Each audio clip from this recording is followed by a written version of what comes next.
અમદાવાદમાં 2-in-1ની આવી shortcut scheme અપનાવતા coaching class ધમધમી રહ્યા છે અને દિન પ્રતિદિન તેમાં વધારો જોવા મળી રહ્યો છે। અમદાવાદ શહેરમાં આવા અનેક ક્લાસીસ ચાલી રહ્યા છે તો સ્કૂલો પણ સેટિંગ કરવામાં પાછળ નથી। સંદેશ.com દ્વારા આવા 3 ક્લાસીસ અને કુલ 9 સેન્ટર્સ પર જઈને તપાસ કરવામાં આવી, જેમાં શહેરની અનેક સ્કૂલ્સના નામ ખુલ્યા। જે પૈકીની 10 જેટલી સ્કૂલમાં અમે જાત તપાસ કરી તો તેઓ ક્લાસીસ સાથે સેટિંગમાં સામેલ જોવા મળી। Allen classes. અમદાવાદમાં એલન ક્લાસીસના 4 સેન્ટર છે જે ડમી એડમિશન અપાવી સફળતાના સપનાઓ દેખાડે છે।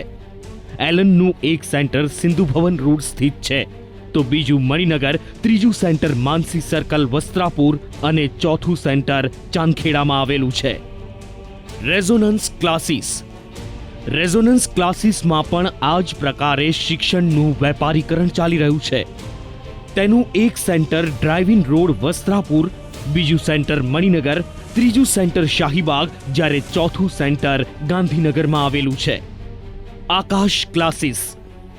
આકાશ ક્લાસીસના પંચવટી ખાતે આવેલા સેન્ટર ખાતે પણ વિદ્યાર્થીઓને ડમી રીતે એડમિશન અપાવવામાં આવે છે।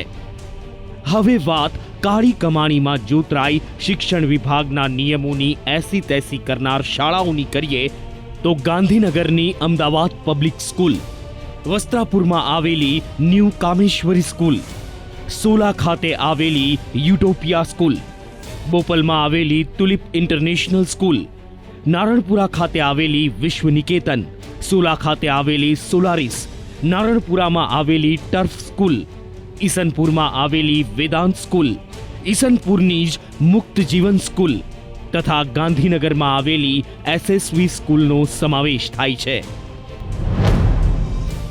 આ 3 કોચિંગ ક્લાસીસ તથા 10 શાળાઓ એકબીજા સાથે ટાઈપથી આ ગોરખધંધો ચલાવે છે અને તેઓ નિયમોને ઘોળીને પી ગયા છે,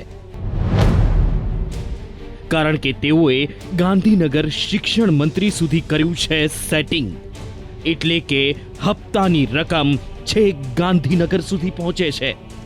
જો કે સવાલ અહીં એ ઉઠી રહ્યો છે કે શું આવા વિદ્યાર્થીઓનો વાંક એટલો જ છે કે તેમના માતા પિતા પ્રમાણિક છે? શું તેમનો કસૂર એટલો જ છે કે તેમના માવતર પાસે રૂપિયા નથી?